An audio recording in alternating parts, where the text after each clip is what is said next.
right, time for an update. So since I installed the turbo and all that stuff and you saw the startup, I have been getting the car e-tuned. And obviously I'm back in the garage. The car is up on jack stands and I have to upgrade my fuel system now because I'm running a Walbro 450 and the stock fuel line. It's not enough to keep up with the boost and the fuel pressure needed to maintain the boost that we are trying to achieve on ethanol. On pump gas, it was fine. I think we got the car set to about 21 PSI on pump gas, no problems. But now that we've gone to ethanol and we're trying to hit 27, 28 pounds, it's falling off hard. So pause. On that note, I'm gonna upgrade the system. So I'm gonna turn the camera around, show you everything that I have laid out on my little workstation here and what I'm gonna do to make that change.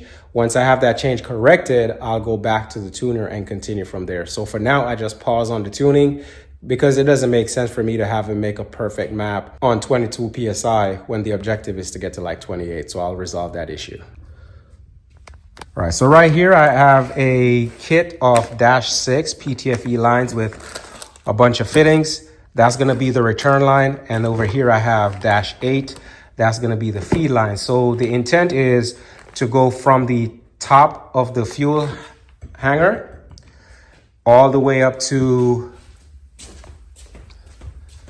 just about down in that area back here. Then I'll split it from the 1-8 into 2-6 with this splitter right here.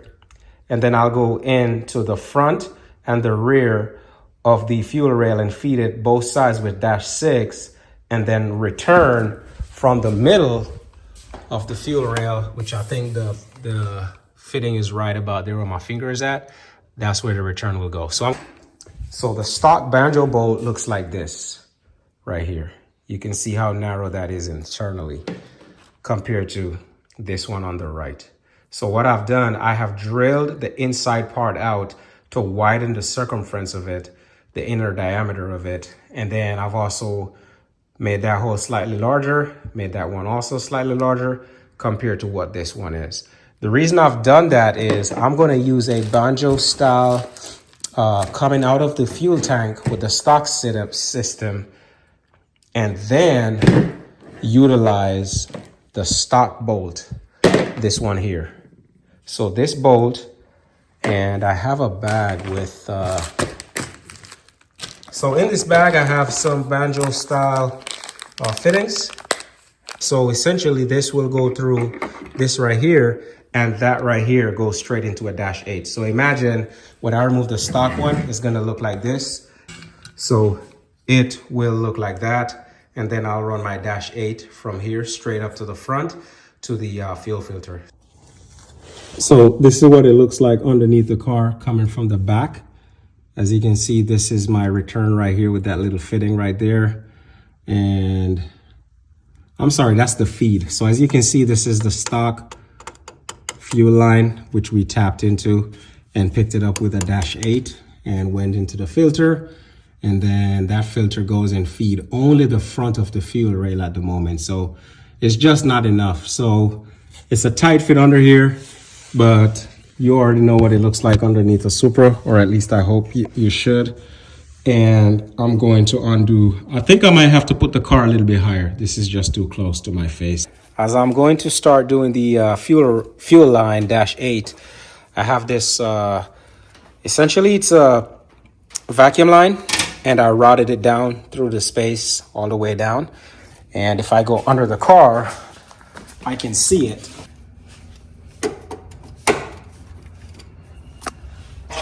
The vacuum line. So I'm gonna tape the dash 8 onto here and pull it up into the trunk.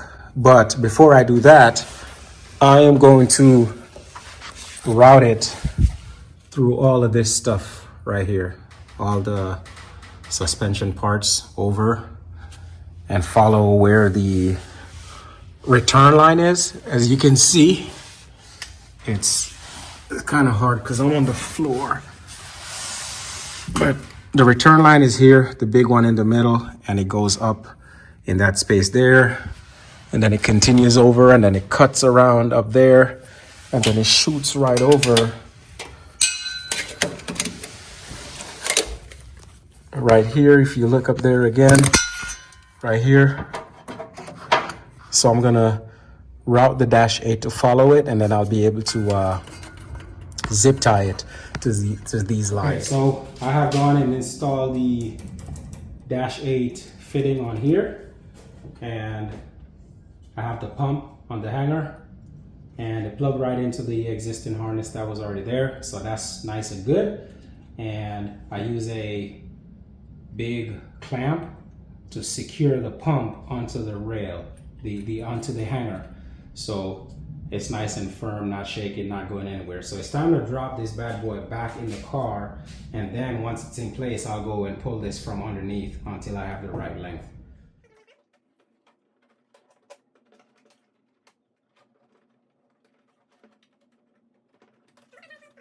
And then to secure it, I bought a new retainer because the old one I used screwdriver before to undo it, and it was getting a little janky, so I went ahead and bought a new one. This one I bought through Powerhouse Racing. It wasn't that expensive, and what I normally do is lube this up a little bit because it screws against this plastic and I don't want it to bind up, so I usually just lube it up a little bit so it turns easily. Then I have this universal tool that I bought on Amazon.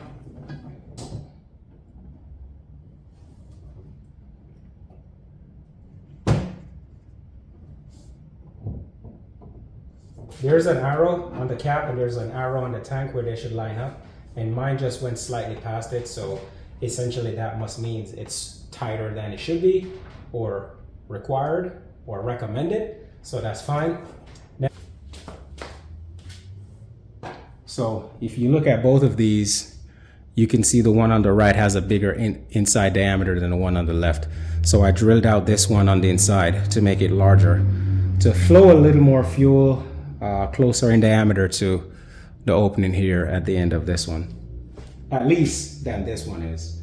So I'll put a washer on here, push it through here, put a washer on the opposite end, and go ahead and put it in place where it would go. Everything is buttoned up, so I went ahead and changed this to a 90 because the straight was not working out. So that gives me better, it works. And so again, this is the ventilation, stock one. That is the return, kept the stock line, and I just upgraded feed to a dash 8 and the fuel pump to a Walbro 535. Wiring was already done, so I'm already running the relay with a 40 amp fuse, so I didn't have to do any changes there. So now all I have to do is go underneath the car and go ahead and run that wire zip tied out of the way, put those pieces back, and then go up to the front and connect it to the fuel filter. Quick update on what I have going on, what I had to do. If you look down through here, you can see right about there in the right on top of the oil pan right there, those are the two dash 6s that are coming out of the filter, which is back there, the shiny piece. And one line is coming to the front, the second one is gonna go to the back, just behind that line right there at the end of the rail. And then the return came out right there. And then that is this piece right here, just sticking out for now, because I'm gonna have to put the intake manifold back together and then put my fuel pressure regulator and sensor, and then measure and cut and fit it right here. But I had to take the top part of the plenum off in order to install the return line right there in the middle. Also, while I'm here, I am going to undo these clips, de-pin these, and redo this sheathing right here to make it look a little nicer. And I'm also going to see if I can rotate these the other way around, so the plug is facing down instead of sticking up like this, just for aesthetics. So that's what I'm working on right now. I got all the lines made except the return. I just need to connect it to where it needs to go. And then this is the line that's gonna go on the back of the rail and down to the other feed. So this is complete. This other one from this end is also complete. I just need to go underneath the car and connect them. But like, quick update from underneath the car. Again, still on the floor. As you can see, I've put up the little stock protective piece for the fuel lines and brake lines, and I tucked the dash 8 feed line up in there, and it runs all the way to here. Then it goes into that fuel filter, which I had to make a bracket for it to work. And then if you look through here, you can see those two dash 6s. One goes to the back of the rail and one goes to the front. Okay, so up here, I'm always watching soccer on the weekends. And up top here, I ended up taking the intake manifold, as you saw, and I kind of cleaned up the wiring a little bit, the injectors and stuff right through here. The space is so limited right through here between the drive-by wire harness right there and that return. So I had to use a U and go back underneath the fuel rail and then down through one of these holes and then down to the filter for the feed on the front side. On the back side, as you can see right there, I just simply went down with a 90 and that went straight down to the feed for that side right there. And then I had to return through this fitting right here. So that one goes down and loop back through the intake manifold, comes right here and comes into the fuel pressure regulator. And then out of the fuel pressure regulator, it goes down. It's probably hard to see, but that thing with the blue tape on it, it won't focus, but that's the return line. So I just used a worm clamp and attached that to the existing return line for the car, the stock one. And later on, I'll redo that with dash 6 all the way back. As it turns out, between all the lines I had to make, I wouldn't have had enough dash 6 anyway. So I had to kind of improvise. And then back here, as you saw, the stock banjo bolt, I honed it out on the insides of it to make the inner diameter wider. And then obviously I have a banjo fitting here, goes into this 90, and this is the 8 that goes straight up to the filter. And then this is the return coming back from the stock system. So I am going to turn the key on now for the first time, make sure there are no leaks, and possibly start the car. Actually, I'm not going to start it just yet because I want to change the oil. I'm not going to start it because I want to change the oil, but what I am going to do is just prime the system, make sure there are no leaks. So let's do that.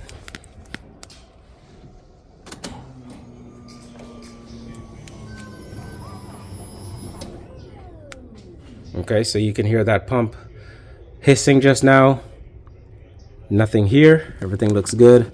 Oh, everything looks good now, but of course when I start the car and there's more pressure, that's when it's really going to show if there are any leaks. So I'm going to go ahead and change the oil and do all that stuff, and then I'll start the car up and then do a once over before I take it down off the jack stands.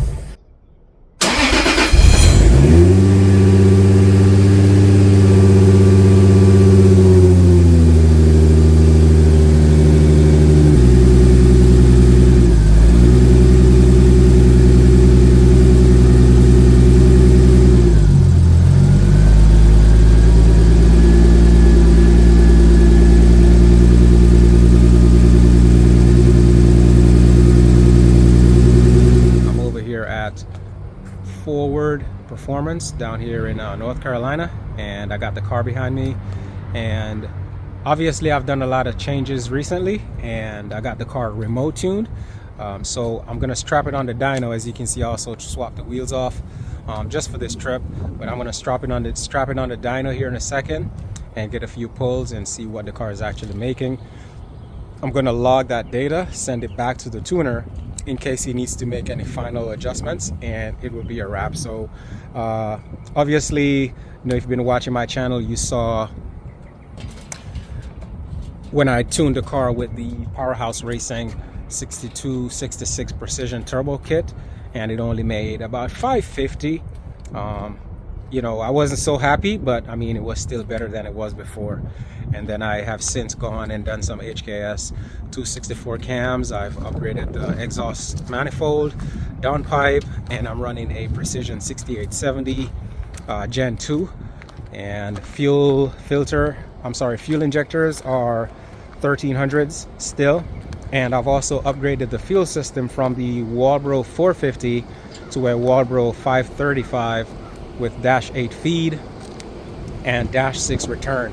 So I'm going to, once my cousin is done on the dyno, I'm going to put my car on there and make a few passes. I'm not going to be doing tune. It's all just for data and power to see what the car makes, because driving the car on the highway, it is fun, but it's very unsafe.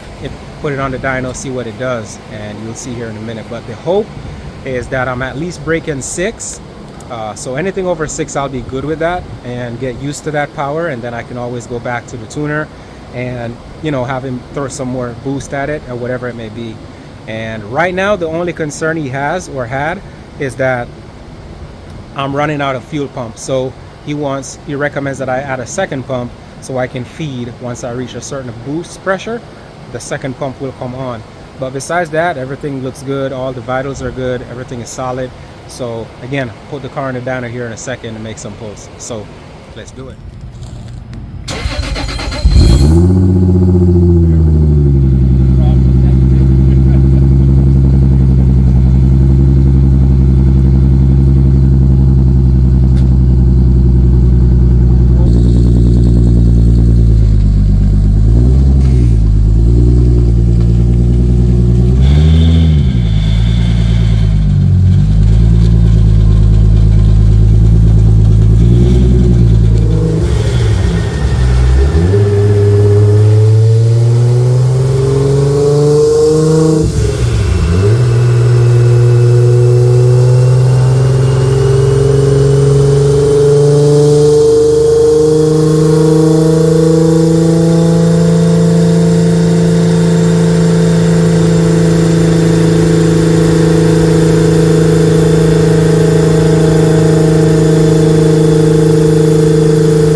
happy camper. So we put down 691. Shit, that's only 9 shy of 700, which is way more than I was expecting. So anything over 650, I'm happy. So I'm super happy, as you can see.